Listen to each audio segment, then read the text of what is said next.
This presentation provides an overview of the Victorian Auditor-General's report, Enrolment Processes at Technical and Further Education Institutes, or TAFEs. Vocational Education and Training, or VET, helps individuals develop skills and knowledge across various industries. These skills prepare graduates for employment or further education. In Victoria, VET providers include 12 TAFEs and 4 dual-sector universities. For this audit, TAFE refers to both standalone TAFEs and dual-sector universities.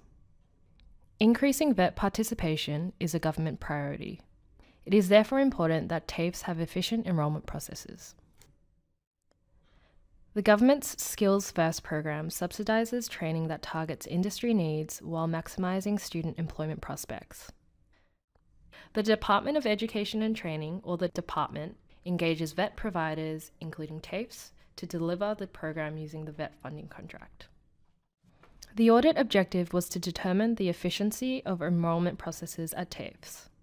This included assessing whether processes are free from unnecessary and burdensome actions, regularly reviewed, completed in a timely manner, and compliant with the department's VET funding contract.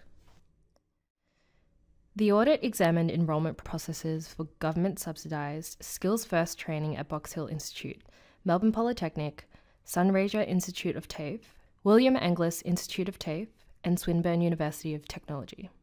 We also examined how the department monitors and supports TAFEs to meet their contractual requirements. Overall, we found considerable variation in the efficiency of enrolment processes at the audited TAFEs.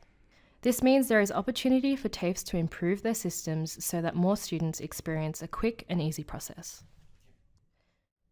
2 of the 5 audited TAFEs have enrolment processes that are almost entirely online, but also allow individuals to complete steps in person or through paper forms when needed. The remaining 3 TAFEs rely on manual processing and in-person visits to enrol students.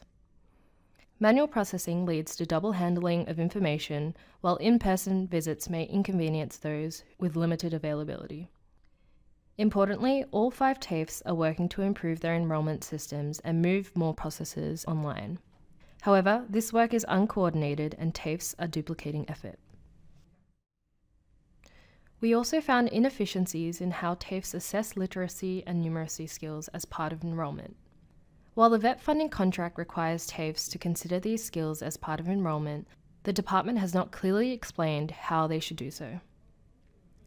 4 of the 5 audited TAFEs require individuals to complete formal literacy and numeracy tests, regardless of their educational backgrounds, such as completing the Victorian Certificate of Education. Conducting these tests can be resource-intensive for TAFEs and an unnecessary use of an individual's time. All audited TAFEs measure their end-to-end student conversion rates from initial interest to finalising enrolment. This provides TAFEs with valuable insight into their operational performance. However, some TAFEs cannot comprehensively assess the efficiency of their enrolment processes. 3 TAFEs measure conversion rates between key touchpoints within their enrolment processes, which gives them better understanding of how well their enrolment processes are working. The other 2 TAFEs do not perform this analysis, which limits their ability to identify attrition points. The 3 TAFEs that rely on manual processes also do not know how long prospective students take to complete critical enrolment-related tasks. By better understanding their enrolment processes, TAFEs can optimise their finite resources to operate more efficiently. While TAFEs are committed to meeting the VET funding contract's enrolment requirements, they are unable to do so consistently.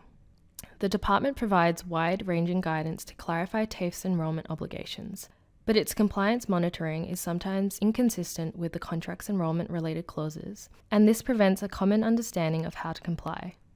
There are also gaps in TAFE's documented processes for 2 key aspects of enrolment that are required by the contract. These are assessing student eligibility for subsidised training and conducting a pre-training review to determine the most suitable training for prospective students.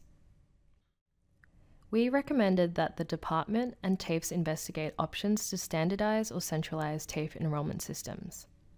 We made 3 further recommendations for the department on making enrolment requirements clearer and more consistent.